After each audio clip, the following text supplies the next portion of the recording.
Rikthehemi në MCN Informacion, në këtë pjesë të tretë do të flasim për Kosovën, do të ndalemi tek fushata zgjedhore atje dhe zgjedhjet e 28 dhjetorit, drejt për drejt në bisedë do të më bashkohet Lulzim Veliu analizë. Zoti Veliu, ju përshëndes. Faleminderit. Përshëndetje, faleminderit atë. Zoti Veliu, në 28 dhjetor Kosova shkon në zgjedhje, teksa në ndajnë edhe pak ditë nga 28 dhjetori, si paraqitet situata e fushatës zgjedhore. Po pra, me 28 dhjetor të këtij viti do të jemi në zgjedhjet e parakohshme të radhës në Kosovë, po bëhet fjalë për mbajtjen e zgjedhjeve të shkallëta brenda këtij viti në Republikën e Kosovës, pasi që zgjedhjet e para parlamentare të mbajtura në shkurt e këtij viti nuk shohin ndonjë rezultat dhe nuk arritëm të kemi krijimin e institucioneve të Kosovës, çka ka shtyr të shkojmë drejt zgjedhjeve të parakohshme dhe po mbahet në një periudhë kohore kur një pjesë e madhe e mërgatës shqiptare i drejtohet Kosovës për të kaluar festat e fundvitit në Kosovë e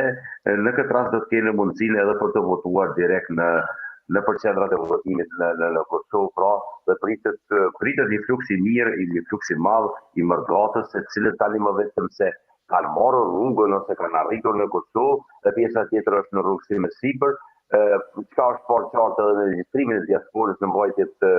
mbajtjen e zgjedhjeve, pra është parë qartë një numër më i vogël i atyre që janë regjistruar, por arsye se numri i madh pritet të jetë në Kosovë dhe të votojë drejt për drejtë në Kosovë. Mirë po, përkundër kësaj, unë mendoj se data e përcaktuar 28 nuk është një datë e favorshme për Kosovën, nuk është një datë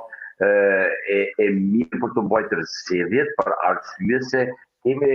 bëhet fjalë për një periudhë kohore në mes të dy festave, apo një periudhë pushimi kur në të gjithë vendet e Bashkimit Evropian, por edhe më gjerë është një periudhë kur të gjithë janë në pushim dhe unë mendoj se do të kemi mungesë të vëzhguesve ndërkombëtar, të cilët nuk e kanë vullnetin që të ndërpresin pushimet e tyre për të qenë pjesë e zgjedhjeve në Kosovë, dhe këtë e shoh ndoshta si një problem, pastaj një problem tjetër që mund të paraqitet për këtë zgjedhje mund të jetë edhe mungesa e energjisë elektrike apo ndalesat që mund të bëhen gjatë periudhës së votimit, pasi kemi të bëjmë për një periudhë kohore, pra kur erksohet shumë herët në Kosovë, pra do orën 17 thua se jemi në tërë të plot, dhe ndoshta do të jenë disa faktorë që nuk do ta favorizonin mbajtjen e këtyre zgjedhjeve, mirë po sido që të jetë, unë mendoj se këtë gjë është dashur dhe mendoj se e kanë menduar Komisioni Qendror Zgjedhor për të kaluar këto problematika në mënyrë që Kosova të jetë në vazhdim e njëjtë të asaj çfarë kanë bërë deri më tani, pra që njihet si vend që ka bërë zhvillim, ka pasur zhvillime të mira dhe çdo herë zgjedhjet në Kosovë janë cilësuar dhe janë vlerësuar me nota të larta pozitive si për zhvillimin e tyre të qetë pa ekscese, por edhe me daljen e shpejta të rezultateve. Unë uroj që këtë zgjedhje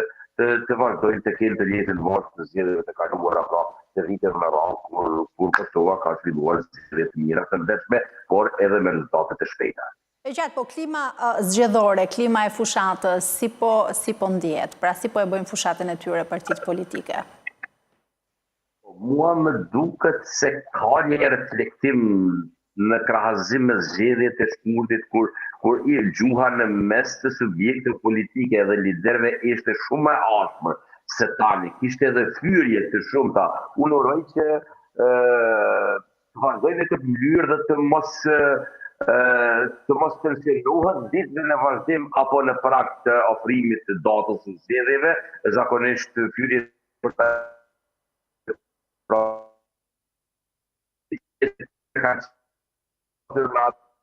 që kanë takuar gjatë që mos krijimi qeverisë në zgjedhjet e kurtit të politikanë politike reflektojnë në mënyrë që pas këtyre zgjedhjeve të arrihet një koalicion i cili do ta mundësonte krijimin e qeverisë. Si do të jetë rezultati i zgjedhjeve, prapë do t'i kërkoj që të ulen në tavolinë, pra nuk do të kemi një fitues absolut që do të arrijë të krijojë qeverinë. Unë mendoj se mund të ndryshoj pak nga ajo çfarë kemi pasur në zgjedhjet e qeverishorit, mirë po jo në një masë sa për të ndryshuar rezultatin që një forcë vetme të krijoj qeveri. Gjithsesi duhet të ketë një koalicion për krijimin e qeverisë. Pastaj kur kemi përballë apo më së largu në pranverën e vitit, në pranverën që vjen, Kosova do të jetë e detyruar të zgjedhë edhe presidentin e Republikës, gjë e cila kërkon një shumicë absolute apo 2/3 e kuvendit që duhet të jenë si deputet pjesëmarrës për zgjedhjen e presidentit dhe një gjë nuk mund të arrihet pa një konsenzus të brendshëm të subjektive tonë politike, i cili ka munguar për një periudhë të gjatë, dhe unë uroj që një konsenzus të arrihet pas këtyre zgjedhjeve, se kemi krijimin e institucioneve, por kemi vjetur votat e mjaftueshme edhe për zgjedhjen e presidentit të Republikës së Kosovës. E qartë, zoti Veliu, si është organizuar votimi i emigrantëve? Pra do të bëhet në datën 27, një ditë para zgjedhjeve, para qytetarëve të Kosovës që jetojnë brenda territorit të Kosovës. Po pra, emigrantët kanë mundësi të votojnë përmes postës, gjë që është bërë edhe shumë vite më parë përmes postës, postë që do të drejtohet drejt KQZ-s, por edhe me postë nga vendi ku jeton në ambasadën apo konsullatën më të afërt, por edhe ka mundësi të votimit të drejt për drejt në disa konsullata, ambasada konsullatat e Republikës së Kosovës, dhe ai votim pra do të bëhet një ditë para mbajtjes zgjedhjeve në Kosovë, pra do të bëhet me datën 27 ditën e shtunë me 27 dhjetor, dhe të gjithë ata të cilët janë regjistruar dhe kanë marrë konfirmimin nga Komisioni Qendror Zgjedhor e kanë të caktuar edhe vendin se ku mund të votojnë, edhe do të drejtohen si cili pra selive të tyre, pra vendeve ku janë të përcaktuara nga nga Komisioni Qendror i Kosovës. Unë për vetën time jam regjistruar në kohë dhe do ta kem mundësinë që një votim të drejtë për drejtë ta bëj në konsullatën e Republikës së Kosovës në Dyzeldorf me datën 27 dhjetor. Cila nga partitë shihet më favorite në këtë zgjedhje? Po në bazë të saj çfarë është ardhur deri me tani, çfarë është thënë dhe në bazë të disa frymës politike që ekziston deri më në Kosovë, padyshim që lëvizja vetëvendose do të jetë. Kemi një shkëputje me zotin Lulzim Veliu, analist nga Kosova, me cilin po diskutojmë për sa i përket zgjedhjeve parlamentare që do të zhvillohen në Kosovë në datën 28 dhjetor. Po, zoti Veliu, jemi bashkë sërish. Pra, unë megjithatë mendoj se ligja vetëvendose do të jetë sërish e para, dhe jo me çfarë kaluar të në televizor vendose, por si do të jetë nuk do të lejoj atë që të krijoj qeverinë e vetë, por do të jetë detyruar të krijoj një koalicion me forcat të tjera opozitare në Kosovë. E qartë. Ndërkohë, a mendoni ju se fituesi do të jetë më i qartë në këtë zgjedhje? Jo më i qartë, po do jetë vendimtar, pra do ketë një fitues dhe do të ikim nga ky ngërçi politik që na shoqëroi që prej shkurtit kur u bën zgjedhjet e kaluara? Jo, më duket shumë qartë të thash se një fitues absolut nuk do të ketë. Padyshim se lëvizja vendose do të jetë forca e parë kryesore, mirë po jo me votat mjaftueshëm për të krijuar qeveri, dhe kjo sërish do ta shtyjë atë drejt krijimit të një koalicioni me forcat e tjera politike, me forcat ish opozitare. Cila do të jetë formula e zgjedhjes së këtij problemi, unë nuk e di dhe është vështirë të paragjykohet tani. Një gjë të tillë mund ta kuptojmë pas daljes së rezultateve, pra po shpresoj që dita e hënë do të jetë ajo që do të sjellë një rezultat preliminar të këtyre zgjedhjeve e pas të pritet certifikimi për të shkuar drejt një marrëveshje. Mirë, po unë mendoj se tani është një moment kur të gjithë liderët politikë dhe subjektet politike në Kosovë duhet të reflektojnë nga ajo që e kanë nga zgjedhjet e shkurtit dhe me patjetër duhet që ata të ofrohen të gjejnë mundësinë e bashkëpunimit dhe të krijojnë një qeveri e cila do të ketë mundësinë zgjedhjen e presidentit, por edhe marrin me problematikat të mëdha që tani më janë grumbullur, pra në një vit që kemi kaluar pa kuvend, pa qeveri, pra ka shumë problematika, ka shumë marrëveshje ndërkombëtare, po përveç tyre e kemi edhe marrëveshjen apo dialogut me Serbi, për çka tani është parë një presionisuar edhe nga Shtetet e Bashkuara të Amerikës, se Kosova dhe Serbia duhet të realizojnë marrëveshjen e arritur vitin 23 në mes të presidentit Vučić dhe kryeministrit Kurti. Ndërkohë, zoti Veliu, cili është koalicioni më i pritshëm që mund të formohet, sepse ne kishim gjithë këto muaj që nuk gjendej pra një konsensus politik, nuk gjendej gjuhë e përbashkët për bashkëpunim mes partive politike për të krijuar edhe qeverinë. Cili është koalicioni më i pritshëm, edhe nëse nuk do të ketë një fitues vendimtar, kush mund ta nxjerrë Kosovën nga ky ngërç politik? Unë do të uroja që fillimisht në Kosovë të krijohet një qeveri gjithëpërfshirëse. Për të kaluar ngërçin, për të kaluar problematikat që i përmendëm më herët, mirë po një konsensus i tillë në mes të subjekteve politike shqiptare për të mos thënë është i paarritshëm, është shumë e vështirë për të arritur. Lëvizja vetëvendosje që ishte forca kryesore, mendoj se edhe kësaj radhe do të jetë forca kryesore, ka parë Lidhjen Demokratike të Kosovës si partner të mundshëm për krijimin e një koalicioni të tillë. Mirë po,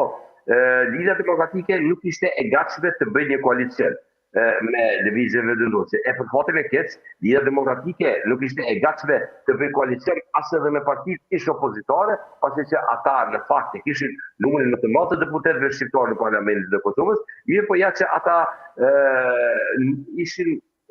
që mund të them lirisht se kanë qenë shkaktarët e ngërçit politik më shumë se të gjithë të tjerët. Mundësi tjetër mund të jetë edhe një koalicion me Partitë Demokratike, gjë të cilën lëvizja vendosje në mandatin e kaluar ose nuk e dëshiron dhe nuk i ka bërë një ftesë të tillë, mirë sido që të jetë për të arritur dhe për të kaluar këto ngërçe, ata duhet që të jetë të hapur për të krijuar koalicione me të gjithë subjektet që do të futen në Parlamentin e Kosovës. Çfarë pritshmërish ka sot elektorati kosovar? Do stabilitetin politik apo një ndryshim tërësor, le të themi, pra ndryshim të fortë? Nuk e shoh, mirë po në bazë të gjithë asaj çfarë përfshihet, se do të kemi një ndryshim rrënjësor në zgjedhjet, pasi që është vetëm një periudhë më pak se një vjeçare nga mbajtja e zgjedhjeve të kaluara, dhe për fatin e keq subjekte politike thua se po merren më tepër me hudhin e fajt se kush ishte fajtor për gjitha të ngërç politik, kemi shumë pak prezantime programore apo të projekteve nga lëvizja vendosur të forca kryesore, por edhe nga subjektet opozitare. Pra do të ishte shumë e mirë që elektorati ynë të ishte i përqendruar më tepër rreth programeve që do të ofrojnë subjektet tona politike, që për faktin e keq është një program, nuk ka një prezantim as të dëshiruar për programet politike dhe më tepër kemi apo dëgjojmë vetëm ato thirrjet e militantëve, qoftë ish pushtetit, qoftë edhe të partive opozitare, e rrjedhje e madhe e të gjithë subjekteve politike dhe liderëve politik është thyer ka mëgata shqiptare që jetojnë pra jashtë të vendit dhe ju ka rënë ndërmend se e ka një pjesë të mirë të popullit që nuk jeton në Kosovë dhe mundohen të joshin dhe të ofrojnë që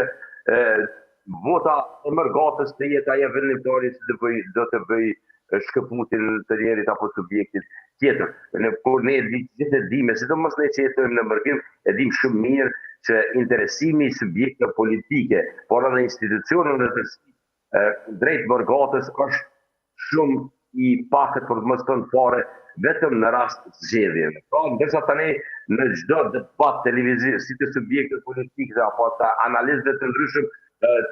temë diskutimit dhe debatit është mërgata apo emigrantët shqiptarë që jetojnë në vendet të ndryshme. Si do të reflektojnë këto zgjedhje më tej në muajt në vijim në raportet e Kosovës me Bashkimin Evropian dhe me Shtetet e Bashkuara të Amerikës? Është shumë e rëndësi që pas mbajtjes së këtyre zgjedhjeve të kemi krijimin e institucioneve. Dhe vetë krijimi i institucioneve do të rehabilitonte këtë situatë apo në një farë mënyre do të shkonte drejt përmirësimit të marrëdhënieve që tani me mund të them liderisht se janë të ftohura të Kosovës si me Shtetet e Bashkuara të Amerikës, por edhe me Bashkimin Evropian, pasi kemi një periudhë shumë të gjatë kur në krye të dialogut për Kosovën është përcaktuar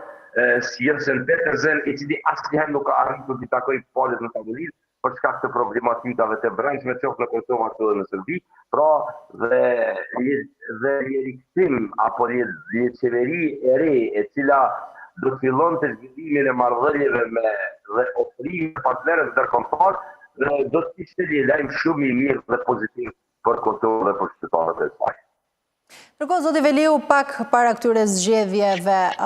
ju rikthyen presionin Shtetet e Bashkuara të Amerikës mbi Kosovën për të respektuar marrëveshjen e Ohrit e në të njëjtën trysni po ushtrojnë pra edhe ndaj Serbisë. Si shihni këtë ultimatum, le të themi, të Shteteve të Bashkuara të Amerikës pikërisht pak ditë para zgjedhjeve? Po, unë mendoj se Shtetet e Bashkuara të Amerikës, sidomos administrata Trump, është një administratë e cila njihet për realizimin e punëve apo problematikave me të shpejt. Pra nuk është një administratë e cila si priti ish presidenti Biden me vitet të tëra të takimet të një pas me dështime të njëra pas tjetrës, ndërsa kjo administratë është një administratë të them problematikat i kërkon që të shtrohen dhe të zgjidhen me të parën, pa pritur. Ndërsa Kosova dhe Serbia kanë një marrëveshje që kanë arritur dhe e kanë pranuar në parim si Kosova ashtu edhe Serbia, mirë po asnjëra e as pala tjetër nuk kanë marrur veprime për të realizuar atë që vetë e kanë pranuar në tavolinë. Pra ata me padyshim se do ta bëjnë presionin, e sidomos qeveria e cila do vi pas këtyre zgjedhjeve, kush do të qoftë kryeministri që do zgjidhet në krye të Kosovës, do të jetë në presionin e vazhdueshëm të Shtetit të Bashkuara, por edhe të partnerëve evropian për realizimin e asaj marrëveshje. Unë mendoj se megjithatë, përkundër metave që ka kjo marrëveshje, përkundër problematikave që ka kjo marrëveshje, unë mendoj se për Kosovën do të ishte më mirë realizimi i një marrëveshje të arritur, sesa shkuarja drejt dështimit të këtij dialogu, që pastaj nuk e dim ne se çfarë do të sjellë në tavolinë pas një periudhe. Do të kemi ndarje të Kosovës, do të kemi rikonfigurim të kufive, apo çfarë do të shkojë ndërmend, apo ndoshta edhe një marrëveshje që është duke u përfolur shumë nëpër kanale diplomatike, pra një marrëveshje që është ofruar nga qeveria gjermane dhe pranuar ndoshta edhe nga Shtetet e Bashkuara të Amerikës për një autonomi substanciale për komunitetin serb në veriun e Kosovës. Kjo do të ishte një shumë e keqe që mund të ndodhë Kosovës dhe pikërisht kjo janë arsye që Kosova duhet të shkojë rreth atij dialogu dhe përmbylljes së dialogut me sukses në realizimin e marrëveshjes në mes të dy vendeve. Kush e ka penguar zhvillimin e kësaj marrëveshje deri më sot, mendoni, Kosova apo Serbia? Është miratuar me ndërmjetësimin e Bashkimit Evropian? Unë mendoj se këtë marrëveshje e kanë pranuar të dyja palët, si Kosova ashtu edhe Serbia, mirë po të dyja palët janë të pakënaqura me marrëveshjen e arritur, pasi që ka pika që si për palën serbe ashtu edhe për atë në Prishtinë palën shqiptare, janë të papranueshme, duke filluar me krijimin e asociacionit për komunat me shumicë serbe në Kosovë, për të vazhduar me problematikat që i janë bërë Serbisë me dije se në momentin e realizimit të kësaj marrëveshje ata nuk guxojnë në asnjë mënyrë të lobojnë kundër pranimit të Kosovës në organizata ndërkombëtare, kjo marrëveshje do të sillte edhe lojën e Kosovës nga 5 vendet anëtare të Bashkimit Evropian, që për Serbinë është e papranueshme dhe do të ishte vetvrasëse, dhe pikërisht janë këto gjëra që i kanë shtirur të dyja palët të ngecin dhe të ndërmarrin veprimet e tjera të cilat e kanë penguar shtrirjen dhe realizimin e kësaj marrëveshje. Pastaj kemi mbarimin e mandatit të qeverisë Kosovës, kemi një vit që jemi pa qeveri dhe pa qeveri marrëveshjet nuk realizohen. Në anën tjetër, tani në Serbi pritet që të shkohet në zgjedhje të parakohshme edhe atje pas gjithë atij presioni dhe gjithë atyre protestat që janë duke u zhvilluar me muaj të tërë për mos të vite, dhe mendoj që edhe kjo do ta shtyjë edhe për një kohë arritjen apo realizimin e kësaj marrëveshje. Edhe diçka të fundit, zoti Veliu, presidenti Osmani, cila mori pjesë në samitin e Bashkimit Evropian Ballkani Perëndimor, u shpreh se do të nisë heqja e sanksioneve dhe deri në janar do të ketë përfunduar ky proces. Si e shihni këtë hap për Kosovën? Po, se prezidenti tani më janë të larguar. Një nga punëse për tërheqjen e këtyre që ishin të drejta kundër Republikës së Kosovës është alimi i mandatit të kryetarëve komune të shumicës në mënyrë të rregullt, gjë e cila është bërë nga ish kryetarët shqiptarë, të cilët kanë dorëzuar në mënyrë shumë të rregullt dhe të drejt për drejt pasazheve të tyre që tani që janë sërbë apo janë kandidat nga lista sërbe, dhe kjo ka bërë që Bashkimi Evropian më në fund të marrë një vendim për tërheqjen e disa nga masat dhe unë uroj që këto masa për një periudhë të caktuar kohore të hiqen në tërësi, pasi që kanë qenë të padrejta kundrejt Republikës Kosovës, duke pasur për bazë gjithë atë problematika që i ka sjellur edhe Serbia. U po shumë qartë se edhe aksioni që ndodhi mbi kanalin e Iber Lepencit ishte një aksion që ishte përfshirë shteti serb, pastaj problemin e Banjska apo sulmi terrorist, më themi ishte problem, por ishte një sulm terrorist ku kemi edhe një viktim shqiptare, pra kemi një polic që humbi jetën aty. Dhe për këtë gjëra Serbia nuk mori sanksione, nuk u dënua në asnjë formë. Unë mendoj që për pikërisht është kjo ajo që duhet të shtyjë evropianët që të marrin veprime të shpejta dhe të largohen ato masa që ishin kundrejt Republikës së Kosovës. Zoti Veliu, faleminderit, ishte kënaqësi. Faleminderit, kënaqësia është e ime. Shkojmë në publicitet, rikthehemi në pjesën e fundit.